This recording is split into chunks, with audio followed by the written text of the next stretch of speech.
we'll do the Jazz on Tuesday night.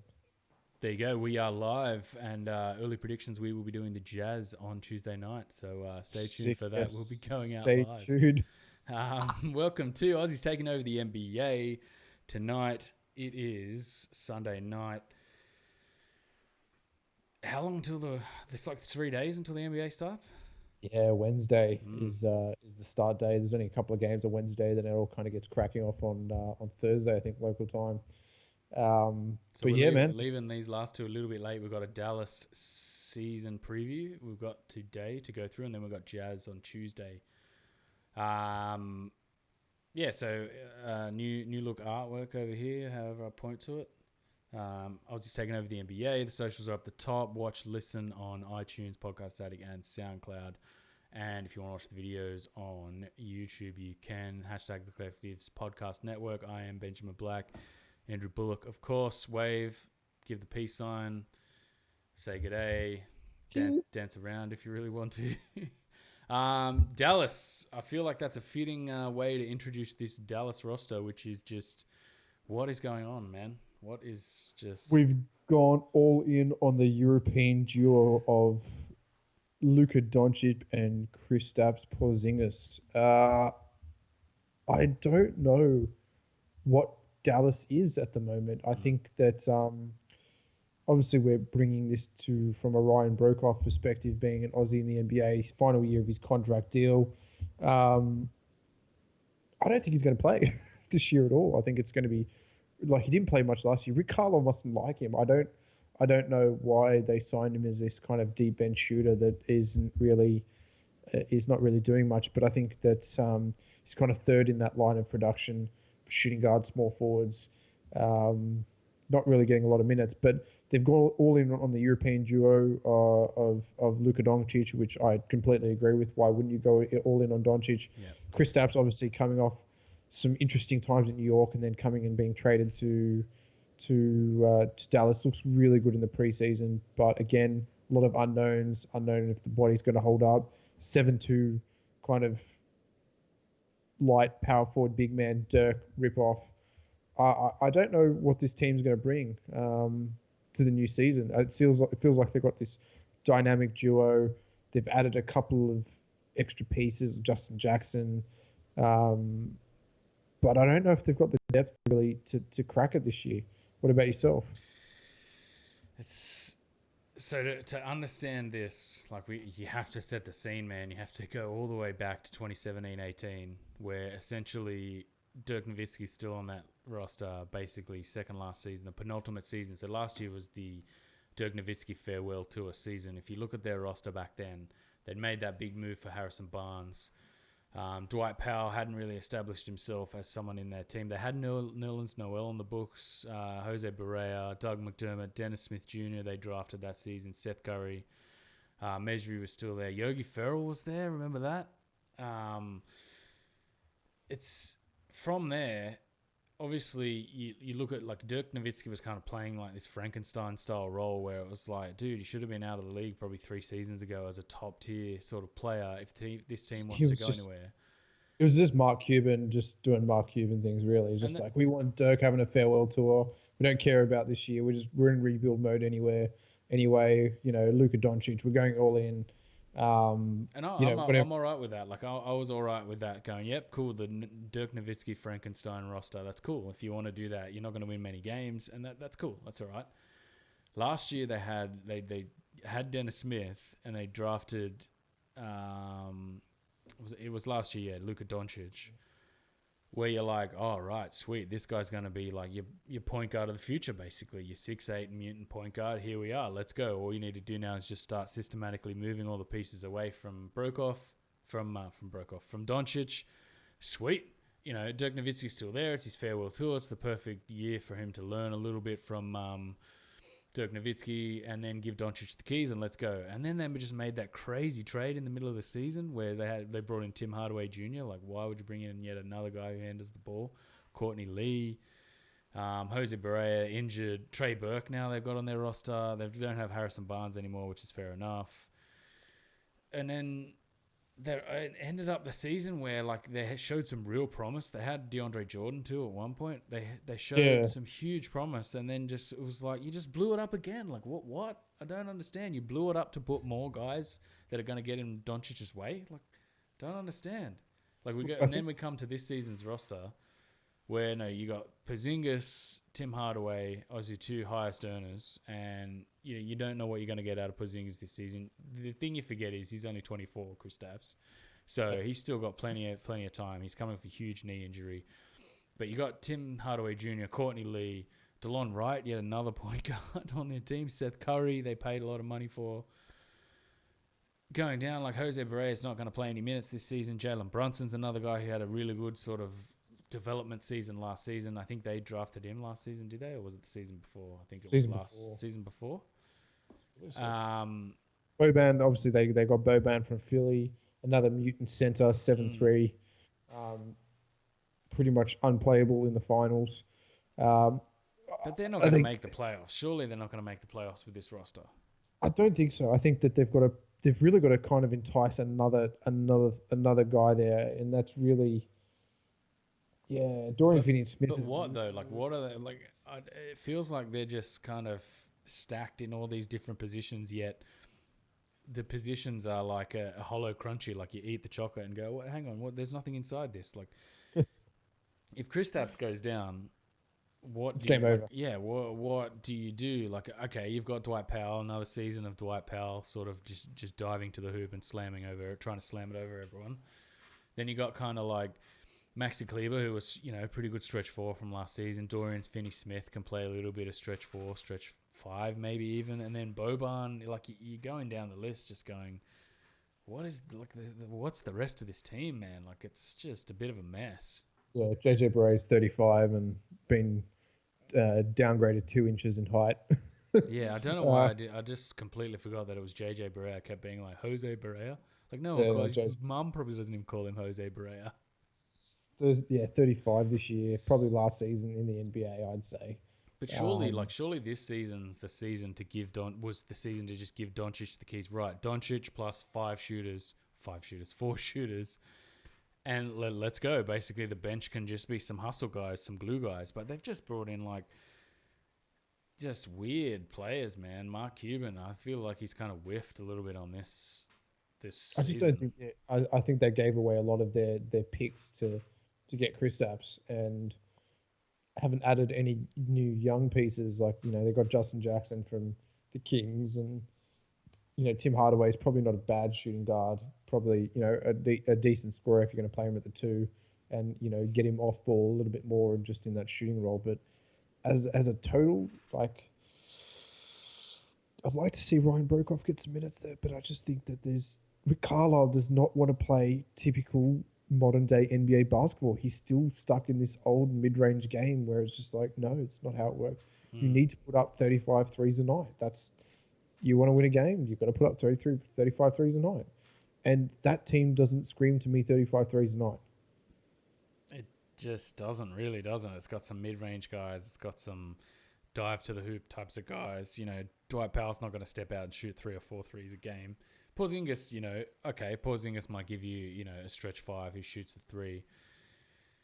But beyond that, man, I like. And then if Ryan Broekhoff was, a 6'11" power forward, that might work. He might get minutes. He might actually fit on this team. But I feel like as a small forward in this team, he's like just going to kind of get in Doncic's way.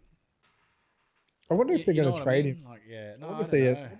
He's on such a good deal though that there's no real point trading him. Yeah, he's not really getting paid, is he? NBA, he's on 800, I think. Yeah, so 2 years, 1.41, sorry. So, yeah, only 700,000 a year, basically. And this is the second year they picked up his option. After all that, like the absolutely dreadful season last season, how it ended, they ended up finishing second last, I think, last season, was it? Pretty close to. No picks, basically. So I think they had to give up their pick to Atlanta, who ended up drafting Cam Reddish at 10. And that would have been a great pickup because I think Cam Reddish would have slotted quite well into that small forward position as a good deep kind of run into the future. But again, yeah, it's another guy that's like, but you've got Doncic. Like what? You know what I mean? Yeah, it's kind of that small important. Every decision in this team just comes back to yeah, but you've got Doncic. Like what? You get guys away from him. Like get everyone You know, out of his way. What the you hell? know who would really fit this team well? Robert Covington. Yeah, for sure. Fit this Play at the team well. two, shoot the three ball. Yep, yep. 3 and D guys. They need to get a lot more. And I think Broekhoff's the 3 and D guy. Probably needs to work on his D a little bit, get more of that NBA styles. But they just need 3 and D guys. Let Doncic, almost like that Houston. It's got to be that Houston style of play where, except Porzingis is kind of more of the Joel Embiid type player who can do a little bit more than Capella. Capella's just that. Yeah, I'm going to get to the dunk spot, or I'm going to get on the oop and take it from Harden. But does Capella feel more like he's that because that's their system though? Yeah, in any other team, he'd be completely useless. Realistically, he's DeAndre Jordan's younger brother. That's all it is. Yeah, or kind of Rudy Gobert 2.0. Yeah, Rudy Gobert's more of that funnel defensive player though. I mean, he's defensive player of the year 2 years in a row. He's that defensive player that they kind of funnel into. On the offense, he's just a dunk spot specialist. And then kind of borderline unplayable in the finals, man. Yeah, but then again, like Capella kind of once you get sort of down to that conference semi up against Draymond, the last 2 seasons he is kind of unplayable as well. So yeah, but that's where this league's going, man. Those power forwards who are nuggety, keeping guys off the glass. It just, again, it's a mess of players. Like now here, Rick Carlisle, I'll have just another mess of players again. But like, it's one thing for Rick Carlisle to just be like, I don't want to play, 4 out, one with the ball, Doncic type of basketball. If he wants to play all around basketball, okay, yeah, cool. But I just even then, I don't know if this roster's really built for that. So we should just talk about Ryan Broekhoff anyway, because last season didn't start that well. Did you feel like a little bit? I suppose nerves. First season in the NBA, you've worked your whole life to get to the NBA. You've been given your opportunity, been given your contract. It's probably your biggest payday of your career, and then you're asked to go out randomly at points deep in games and go, hey, deliver threes. And you're like, well, I haven't played for 10 games to start the season. I don't like Rick Carlisle's system. I don't like it at all. It's terrible. It's not giving the deep bench runs of worthiness. Like here, you're going to slot into this point of this in this time in this game, and you're going to give us some really good offense for these minutes. It's kind of like, hey, you're up now. They don't know when they're getting in, and it's just like, oh, I'm up. Oh, okay, I've shut them. Then all right, I'm getting pulled. And it's just this kind of authoritarian offense, and it's like, okay, I want Luka to do everything, but I don't want Luka to do everything. But I want Luka to do everything, but I don't want Luka to do everything. I don't know how Kristaps is going to fall on. Like you watch some of the preseason games, it's good, but it's not. It's just not Clippers, Lakers, good. Yeah. I think even Toronto is a better team without Kawhi. You know what I mean? Like it's just you've got some really good young talent, but you're probably 5 years away from being competitive, even with that good young talent, because the pieces around that good young talent are not good enough. All those guys, probably barring Tim Hardaway and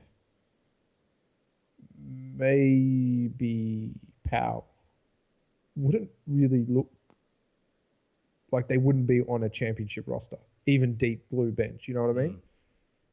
It's just a bit of a cacophony of dudes thrown together. Yeah, man. And that's the big thing is just like you have one guy, Doncic, there. Like, how is this after a season and a half, two trade windows? How did this become the roster? Like what? Like, yeah, you know what I mean? Like what the hell, man? Like it was Doncic. You got everyone out of his way, and then you just brought about like 5 guys and put him back in his way, and it was like, yeah, cool. Like no. So if we're looking at Broekhoff's last season, started the season 1 of 3 from 3, then 0 of 1, 0 of 1, 1 of 1, 0 of 1, 0 of 1, 2 of 5, 0 of 1, 0 of 1. So a little bit up and down, a little bit shaky to start the season, then like 1 of 4, 3 of 5, and then around the sort of middle of the season, he had some significant minutes where he was starting to play he played 9 minutes here. 21 minutes, 3 of 5, not bad. 9 minutes, 0 of 2, that was just deep deep time. And then in the middle here, 26 minutes, 3 of 5 from the field, 29 minutes, 4 of 9. Like, he started to show he could handle the ball as well. Yeah, And was a could decent... create some good pick and roll. Mm. Good pick and roll offense. Look, I don't think he would. He's an oversized 2 guard if you want to play him at 2, and play Tim Hardaway as an off-ball kind of shooter and play Broekhoff as that kind of wing oversized 2 or even oversized small forward.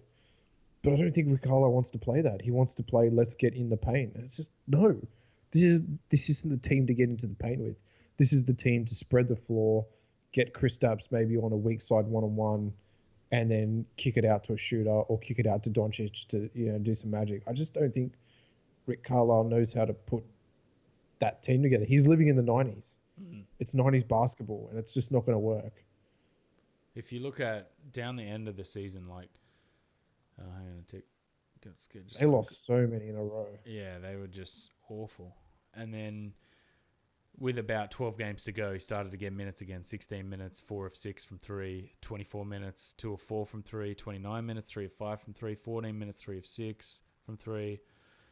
24 minutes, 1 of 2 from 3. And if you look at that, I think he ended up shooting 26 of 47. So that makes you go, okay, interesting. Like, you could be a piece on this team. But then if you look at the way the roster's sort of laid out again, like, I don't know if he's going to get minutes off of Dorian Finney-Smith. And then if you look at the way kind of Maxi Kleber, Tim Hardaway, Justin Jackson's kind of also in his way a little bit. And then Jalen Brunson, you got to squeeze in there with Luka Doncic playing like, point guard / power forward who handles the ball. And then Courtney Lee. Like, surely at $12 million, Courtney Lee is a guy where you're just like, he's not going to get many minutes this season. But you're paying him $12 million. You know what I mean? Like, you have to play him. Like, you've got to play him. It's just a dead contract, isn't it? There's some dead contracts in there. And, yeah, I would be surprised if they don't finish in the bottom 4 this year. Yeah, so let's quickly, we'll go over to predictions. What do you reckon? Do we need to say anything else about this team? I just think this team's going to be awful, man. It's just, they got everyone out of Doncic's way, and then they bought just a whole bunch of other people back to get in Doncic's way. And it's like, what? What are you doing? I don't know. Yeah, it's not a great team and a great style of play. I don't really like Rick Carlisle as a coach, but yeah, obviously Mark Cuban's had some wins before, and we'll see what happens. What did they win last year? 34 games? 34? They won 33 games in the West. I'm going to say they're going to probably win the same again. 33?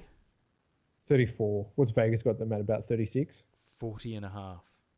Really? Yeah, that's high, man. Yeah, that's too high.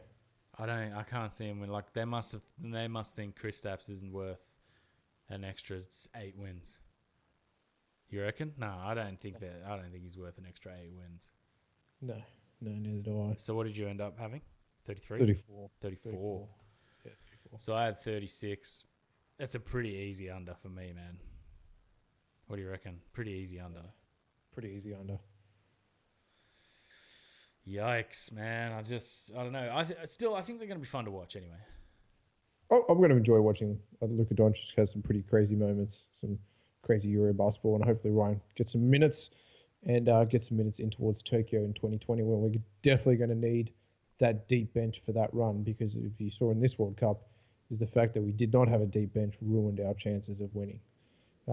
So keen to see it go forth. That's a bit of it. Yeah, it's a bummer we didn't get to see him in Broekhoff hasn't played. Yeah. What I don't understand as well is Broekhoff has not played any preseason minutes. I think he played 1 game preseason. Really? Played like 3 or 4 minutes. Yeah, like not Actually, playing. Yeah, I did see him when they had that video where Porzingis gets destroyed by Giannis. Did you see that video? Yeah. And then I just was scanning the bench to see if Broekhoff was there, and I remember just sort of seeing him sitting there, like, just thinking, oh my God, man, he's not going to get any minutes. This is brutal. It is a bit of a brutal season, but we'll follow them. We'll bring you them, the updates, and they'll be part of our coverage this year. So we'll get onto it. But I think before we go, we should probably explain the format a little bit this year, how we're going to do it. I think what we're going to do is going to bring you two pods a week, midweek and weekend. Ben's going to cover a few teams. I'll cover a few teams. We'll ask some questions, bring you all the stats. I'm going to start tweeting all the Aussie stats. So if you want to keep up to date with their performances, that'll be on Aussies taking over the NBA Twitter account, and I'm going to be cracking with that. But yeah, we'll bring in the same good content as last year and taking it forward. You read my mind. So which teams? So I've got Phoenix. You've got Cleveland, which sucks out of the terrible teams. You're going to watch Philly, so I'll watch Utah, but we can both watch both of those because I think we both will. So then we got Dallas and Detroit. You're going to watch Detroit? I'll watch Dallas then. And you got the Spurs too. Oh, Spurs as well. Sweet. We'll both watch the Spurs. I'll do a bit of G League coverage as well. Obviously, Maturmaker signing an E10 with the Rockets, and then which is interesting. Waived. And they're getting waived. Yeah, he got waived. Do they keep his G League rights? Usually they now, but I'm pretty sure they sign and waive for G League rights. Rockets waive Maturmaker. Just let me look up Rockets Wire, the podcast where a guy looked up some stuff on the internet. Houston Rockets wave forward Maturmaker, Ray Spalding, Shamori Ponds. That's an interesting name. It sounds like a golf club. It's welcome to Shamori Ponds for the PGA Classic on Saturday night as part of their moves to get underneath the NBA's regular season roster limit. So I don't know what's happening. They must have just signed and waived him. McDowell White waived. Hang on. Rockets 4 likely affiliate players to be designated for the RGGV Vipers.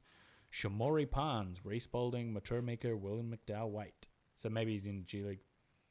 Is McDowell White in the G League as well? Well, that's what this tweet from David Weiner says. Rockets 4 likely affiliate players to be designated for the RGGV Vipers. Yeah, okay. Well, that's good. I will definitely be covering a fair bit of the G League this year as well. Yeah. With Isaac Humphries. Dingadell's been by the Nets as well. Oh, really? They've retained his G League rights. Oh, so he's G League? Sweet. Yeah, G League. So he'll be playing for the Long Island Nets, same as Mitch Creek played for last year. Hopefully he gets some better. He looked really good playing for the 905 Raptors last year. So we'll be giving you all the G League coverage as well this year, which we will be doing at the end of every episode. Yep. All cool. right. One last one to go. Yeah, with the Utah preview, hopefully. So the first game's Tuesday, or is the first game Wednesday? Our time. Wednesday, so we're going to bring Utah Tuesday night. We'll smash Utah, and then we're ready to go for the season. First season pod probably be on Sunday evening. Yeah, sweet. Cool. All right, take it easy, peeps. So.